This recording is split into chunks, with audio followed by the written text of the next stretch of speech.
Ipinamalas ng Hukbong Katihan ng Pilipinas ang kanilang kahandaan sa modernong pakikidigma sa isinagawang Combined Arms at Rapid Mobility Exercise. Layunin nitong higit pang palakasin ang kakayahan ng kasundaluhan sa mabilis at epektibong pagtugon sa anumang banta sa bansa. Ang buong detalye, ihahatid ni Cristel Edrada.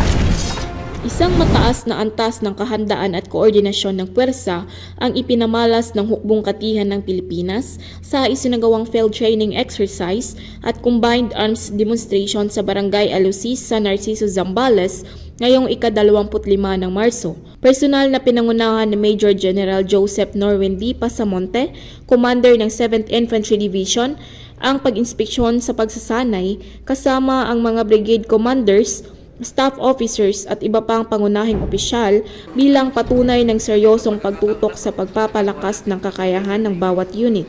Sa pangunguna ng 7th Infantry Division, katuwang ang 702nd Infantry Brigade, 72nd Division Reconnaissance Company, 84th Infantry Battalion, 69th Infantry Battalion, 3rd Mechanized Battalion at 501st Combat Engineer Battalion, ipinakita ang isang integrated at synchronized na operasyon na layong paigtingin ang operational mobility at tiyakin ang sustainment ng puwersa sa gitna ng simulated combat scenario. Tampok sa ehersisyo ang mabilisang deployment ng combat engineers sa paglalatag ng dry support bridge, isang kritikal ng kakayahan sa pagtawid ng tropa at kagamitan sa mga ilog at iba pang hadlang na nagpapakita ng kausayan sa rapid response at maneuverability sa gitna ng operasyon.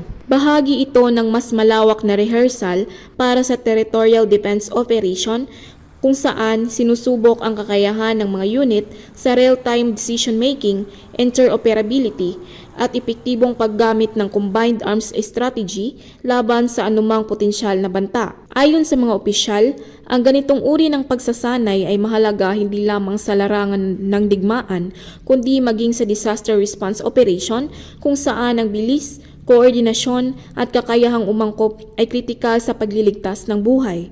Sa patuloy na modernisasyon at pagpapaigting ng combat support capabilities, pinagtitibay ng Philippine Army ang kanilang mandato ang maging handa, mabilis at maasahang sandigan ng sambayanan sa anumang hamon.